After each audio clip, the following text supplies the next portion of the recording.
नमस्कार, मैं समीर लाल कनाडा से अपनी व्यंग रचना किसी के गुस्से से भला कौन नहीं डरता लेकर हाजिर हूँ। रचना का पाठ शुरू करने के पहले मैं सदीनामा के आयोजक जितेंद्र जितांशु जी का एवं संयोजिका प्रोफेसर कम्मू खटीक जी का हृदय से आभार व्यक्त करता हूँ और उनका इस आयोजन के लिए हार्दिक अभिनंदन करता हूँ। तो अब रचना की तरफ चलते हैं।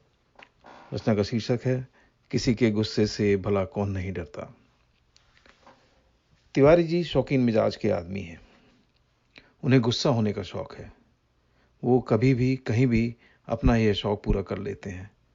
उनके गुरुजी ने उन्हें बचपन में सिखाया था कि हर इंसान को कोई ना कोई एक शौक जरूर रखना चाहिए। जो शौक नहीं पालते उनका जीवन बहुत ही नीरस होता है। अतः गुरुजी की सीख को सिरोधार्य करते हुए कालांतर में उन्होंने गुस्से को अपना शौक बनाया। तिवारी जी उस जमाने के आदमी हैं जब गुरु का दर्जा माँ बाप से भी ऊपर ईश्वर तुल्य होता था। अब तो ना गुरु का कोई दर्जा रह गया है और ना ही माँ बाप का। आजकल तो बिना किसी दर्जे के विश्व गुरु बनने की होड़ में सभी जुटे हुए हैं और गाली खा रहे हैं। खा तो वो और भी बहुत कुछ रहे हैं, मगर गाली सुनाई दे जाती है और सोशल मीडिया पर दिखाई भी दे जाती है। आज तिवारी जी अखबार वालों पर गुस्सा थे।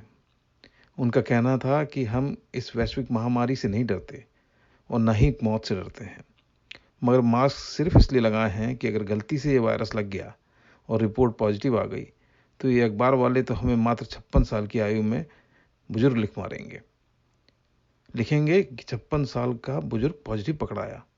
एक तो पकड़ाया ऐसा लिखते हैं मानो कोई डाकू पकड़ाया हो, और उस पर से 56 साल की बाली उम्र में बुजुर्ग।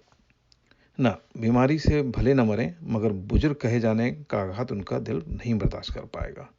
वो तो 4 साल बाद होने वाला चुनाव लड़ने का मन ही इसलिए बना रहे हैं ताकि शहर को युवा नेतृत्व प्रदान कर पाए। वैसे इनको जिनसे विज्ञापन मिलता है वो तो 70 साल में भी युवा और कर्मठ नेतृत्व करने वाला दिखाई देता है, और बाकी हम 56 साल के बुजुर्ग। इसीलिए मुझे ये अखबार वाले पसंद नहीं है, ऐसा तिवारी जी का मानना है। इसी शौक के चलते एक बार वे अपने मोहल्ले में कुछ लोगों से महज इस बात पर गुस्सा हो गए थे क्योंकि उन्होंने तिवारी जी को नेता कह दिया था।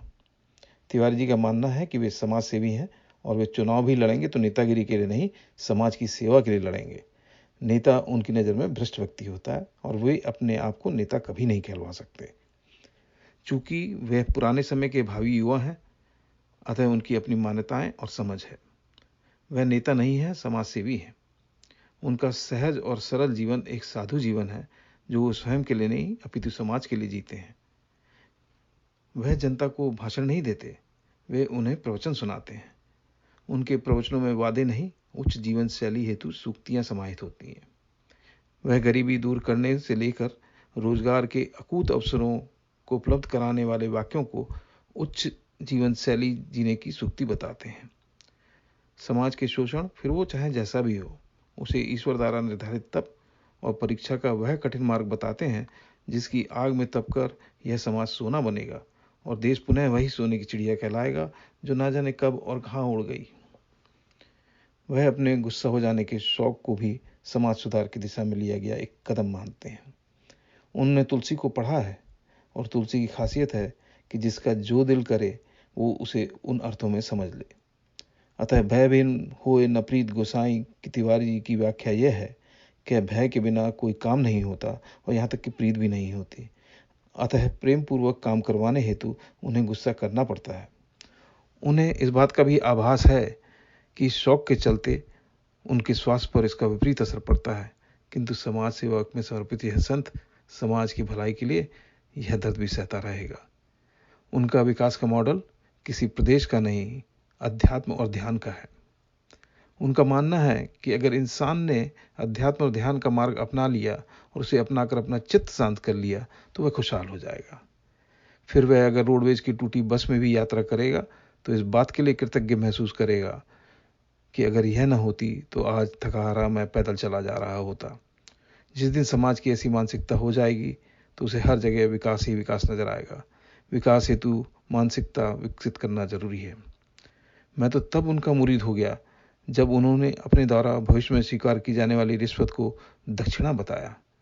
वह दक्षिणा जो लोग उनके द्वारा समाज उत्थान हेतु किए गए कार्यों से अभिभूत होकर चढ़ावे में देकर जावेंगे। कुछ और पूछने की हिम्मत अब मुझ में बाकी नहीं थी। क्या पता मुझ पर ही ना वो अपना शौक पूरा करने लग जाएं। किसी के गुस्से से भला कौन नहीं डरता। धन्यवाद।